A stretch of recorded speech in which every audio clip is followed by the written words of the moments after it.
ഗൗതം,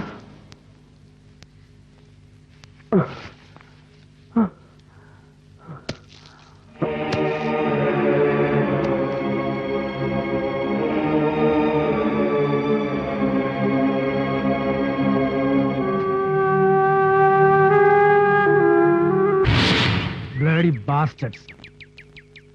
വെറും ശിപായിയുടെ വേഷം പോലും ഇടാൻ യോഗ്യതയില്ലാത്ത ഇവനെയൊക്കെ IG-യുടെയും SP-യുടെയും യൂണിഫോം ഇടിപ്പിച്ചതാണ് എനിക്ക് പറ്റിയ തെറ്റ്. Irresponsible idiots, including you. Hello നായര, ഇപ്പൊ കൊടുക്കാം. നായര, എടോ, അടച്ചിട്ട മുറിയിരുന്ന് ആലോചിക്കാതെ തന്റെ സർവീസ് റിവോൾവർ എടുത്ത് എണ്ണയിട്ട് വല്ലയിടത്തോട്ടും കയറ്റി വെച്ച് സൂയിസൈഡ് ചെയ്യണോ ഇഡിയറ്റ്.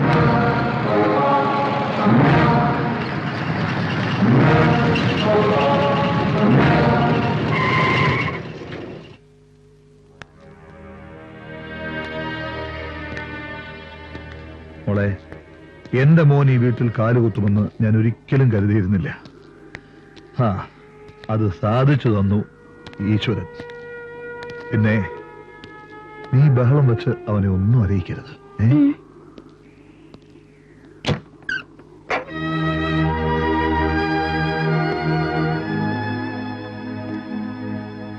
ആരാണ്? Retired Subedar major Nambiar. നമുക്ക് വിശ്വസിക്കാവുന്ന ആളാ. ഈ വക കാര്യങ്ങളൊക്കെ നമ്പ്യാർ സാറിന് ഒരു ത്രില്ല. അതുകൊണ്ട് ഗൗതം, മോള മോട്ടി എവിടായിരുന്നു സർവീസ്? സർവീസിന്റെ കൂടുതൽ ഭാഗവും ലഡാക്കിലായിരുന്നു. മാധവൻ എന്നൊരു പട്ടാളക്കാരനെ അറിയൂ? മാധവൻ മോന്റെ ആരാ? എന്റെ ആരുമല്ല.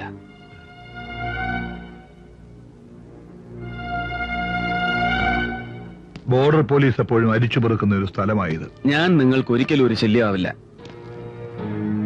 ഗൗതമിന് മറ്റൊരിടമാണ് ഞാൻ ഒരുക്കിയിരിക്കുന്നത്, ഒളിവിൽ കഴിയാൻ.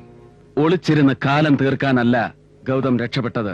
Face to face, eye for an eye, blood for blood. എന്റെ ജീവന്റെ അവസാന തുടിപ്പ് വരെ അവന്റെയൊക്കെ ഒടുക്കത്തിനുള്ളതാ. ഗൗതം, കരുത്തിന്റെ ബിലോ ആവറേജിൽ നിന്ന് ലോകത്തെ നോക്കി പരങ്ങുന്ന ഈ കളവന്റെ വാക്കുകൾക്ക് ചെറുപ്പക്കാരായ നിങ്ങൾക്ക് വലിയ വിലയൊന്നും കാണില്ല, എനിക്കറിയാം. എങ്കിലും നിങ്ങളെക്കാളേറെ മഞ്ഞ് പെയ്യുന്നത് കണ്ടവനാ ഞാൻ. നമുക്കിപ്പോ വേണ്ടത് ആരുടെയും കണ്ണിൽപ്പെടാത്ത ഒരു ഷെൽട്ടറാണ്. പിന്നെ നിങ്ങൾ തേടുന്ന നോർത്ത് ഈസ്റ്റേൺ ടെറിട്ടറിയിലെ രാജാവിനെ ഒറ്റ ദിവസം കൊണ്ട് വീഴ്ത്താവുന്ന ഒരു വിദ്യയും നമ്മുടെ കയ്യിലില്ല.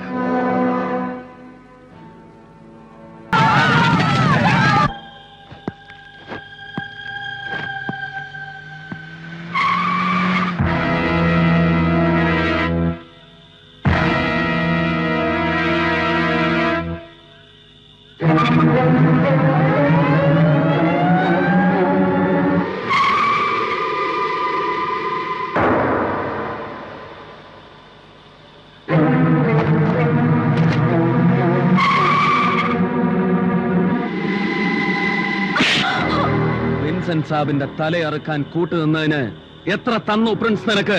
പറയടി. കോടതിയിൽ നീ എനിക്കെതിരെ വിളിച്ചു കൂവിയ ഓരോ കള്ളമൊഴികൾക്കും അളന്ന് തൂക്കി നീ വാങ്ങിക്കൂട്ടിയ ടീ എസ്റ്റേറ്റുകളും ഡൽഹിയിലെ ഫ്ളാറ്റുകളുടെ കണക്കുകളും ഗൗതം അറിയില്ലെന്ന് കരുതി അല്ലേ? ഇങ്ങോട്ട് തന്നതെല്ലാം 1000 നന്ദിയോടെ ഗൗതം അങ്ങോട്ട് തിരിച്ചു തരുന്നു. അതാണ് ശീലം. വേണ്ടെന്ന് പറയരുത്. 2 കൈയും നീട്ടി സ്വീകരിക്കണം ഷീല മേം സാബ്.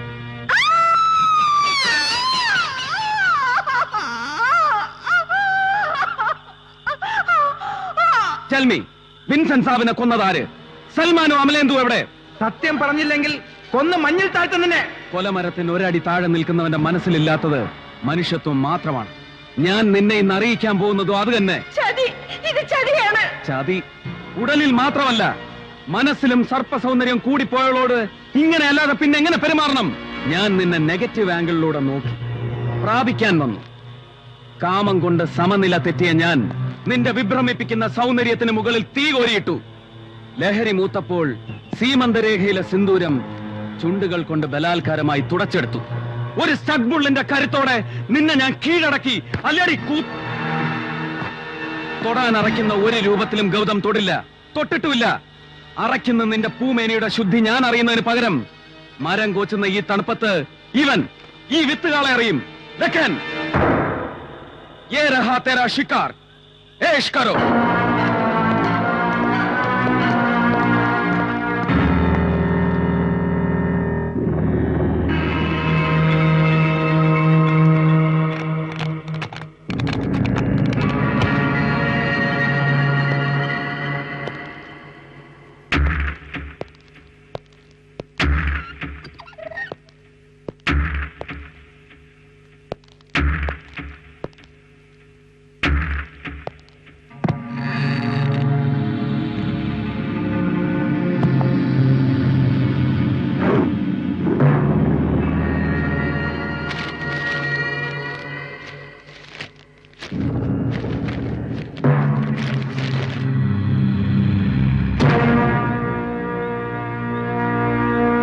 ഇത് അവള് സുഹിക്കാൻ സ്റ്റീഫന്റെ കിടപ്പറയിലേക്ക് പറഞ്ഞു തന്ന ആകാശ ടിക്കറ്റുകളാണ്.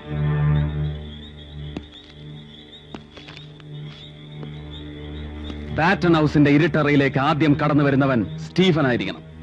പ്രിൻസിന്റെ വലം കൈ. ആ വലം കൈ പ്രിൻസിന് ഇനി ഒരു അധിക പറ്റാം.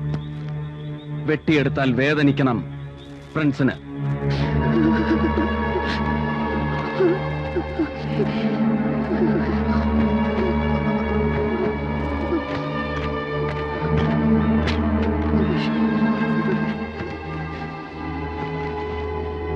കൊന്നിട്ടില്ല.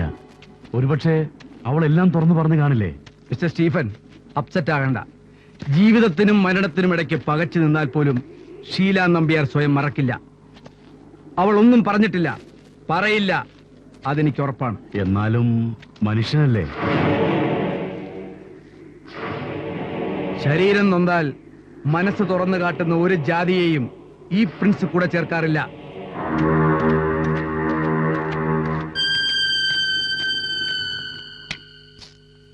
സ്റ്റീഫൻ പോവാൻ തന്നെ തീരുമാനിച്ചല്ലേ? എനിക്കിപ്പോ ആ നായരും തന്റെ ചേട്ടനും വിശ്വാസമില്ലടോ. ഡൽഹിയാ സേഫ്. എന്റെ ജീവൻ കാക്കാൻ എനിക്കറിയാം.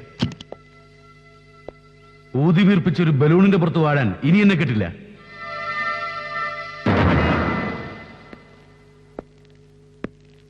പ്രിൻസ്,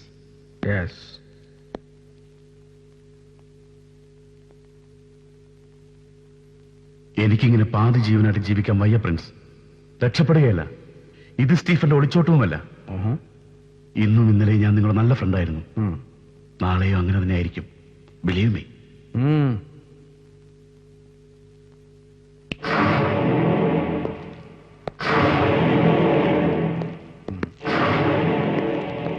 ഇനിയും കണ്ട് കൊതി തീരാത്ത ഒരു പകൽക്കിനാവ് മാത്രമാണ് അവന് ഡൽഹി. ഓടി ഓടി അവൻ എവിടെ വരെ എത്തുമെന്ന് നമുക്കറിയാം.